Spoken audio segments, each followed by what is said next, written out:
consideration. So, interdistrict magnet schools in the Hartford region were designed to meet the mandates of the Connecticut Supreme Court case of Sheff v. O'Neill.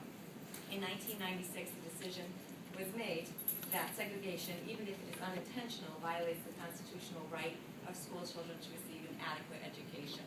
So the dual purpose of the magnet schools is to foster excellence in academics and reduce racial, ethnic, and economic isolation. The Capital Region, now this is hard for me to keep track of because we keep growing by leaps and bounds, but the Capital Region Education Council operates 19 magnet schools that demonstrate that every child can and shall learn at high levels, and therefore they must have equal access to all educational resources within the region for the system of schools known as CREC, operated by CREC. And I'd like to just point out that I'm joined today with some very special folks. We have Dr. Bruce Douglas, the Executive Director of CREC in the back, and Denise Gallucci, who is the Superintendent of Schools for CREC. And we also have one of our parents, Bridget Alvarado, who joined us as well.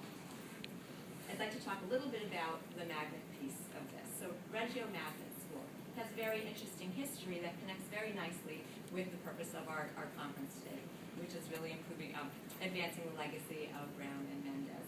So Reggio schools developed in Reggio Emilia, Italy, after World War II. They were created through a cooperative effort of parents and teachers and the community members to really provide equal access, quality preschools. And they were founded on the principles of respect, responsibility, and community. The Reggio schools, were being developed at the same time that the Mendez family was facing their struggles. And this represents the common theme of the significant roles parents play in uniting in the pursuit of excellence and equal quality education for their children. So I think that that's quite significant. I'd like to share a little bit about the Reggio Magnet School, and for the purpose of today's presentation, I've just selected to highlight the pre-K 3-year-old program. So we take children as young as 2 and a half. They turn 3 while they're in that school year with us, and they stay with us till 4th grade. So the Reggio Magnet School is a nationally recognized award-winning magnet school of distinction. It serves children from 25 towns throughout the greater Hartford region. So I want to just pause for a minute and have you think about that. Children from 25 different towns in the state of Connecticut are bused every day to our school to attend the program. And so that in itself is just a wonderful, wonderful thing that we can offer children and families. This is the demographics for our pre-K. 28.21% of the children are black, 30.77% are white, 38% are Hispanic and Latino, and 2.56% represent 2 or more races. 46.15% of our children are economically disadvantaged. So the reason we were recognized by Magnet Schools of America is really due to our high commitment to academic standards, curriculum innovation, diversity, and the consistent delivery of exceptional programming to children. How do we get to this point? Because there's a lot of discussion today about how do we create classrooms that are a mix and racially diverse and economically diverse. So this begins through a lottery application system. Parents apply through the system, and as a school and as a principal, I work with my leadership team to look at who we have in our school already, look at the demographics, and then declare seats based on that. So we know that we need to pull in X number of children from certain categories in order to ensure that our classrooms look like this. And the number of spots are really carefully analyzed so that we make sure that we have this racial balance. And the lottery, I just want to mention, is a blind lottery, so it's conducted by the Regional School Choice Office. So as the principal, I have no say in that. So that really is a great thing for me because I don't have to get involved in the conversations of, can you do us just this one favor, or can you take this one child? That's out of our hands, and that really ensures that we are able to do this. So it's all, once the children are there, what do you do? Because it's great to have a classroom that looks like the one I just showed you, or pre-K 3 level, but how do you make it work? And so this is how we do this at Reggio.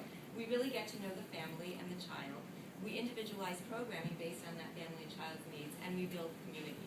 And it is very deliberate and intentional. These pieces are all interrelated, and the overlapping of the 3 components in the center results in this inclusive, high-quality learning environment that accelerates the development of the whole child, academically, socially, and emotionally. So, getting to know the child. What does that mean? To us, that means that we get to know them academically. We use universal screenings. We have diagnostic assessments. We progress monitor. We observe the children. And we have team meetings. Getting to know the family. We do a developmental history when parents come to our door to register. We have frequent parent-teacher communications. We participate in planning meeting with the parents. We have formal and informal conversations with families. We conduct home visits, and we open our doors at any time for any parent to come spend as long as they want. So sitting before me is Bridget Alvarez, who is quite the artist. So she came and spent 2-3 weeks painting the scenery for our play, and that's the kind of involvement we have. Denise Ferrucci has a daughter at our school. She comes and goes as she pleases. So we are, isn't that great? So really what our teachers know is this is a way of life for us. This is not a show. So that when Samantha called, I said, sure, she can come anytime. We're doing the same thing every day. So that's really important. That it's not a show. It is a way of life. It is how we go about the business of teaching and learning. So let's talk about knowing the child. When a child walks through my door in the morning, I know how many letters that child knows. I know how many sounds the child knows. I know who he lives with. I know the last time he went to the eye doctor. I know that he needs to go see his pediatrician. I know that he's going to take the bus home and go to his cousin's house that day. That's how much we know about the children. And we really encourage thoughtful and systematic parental engagement. And our goal is really to understand the child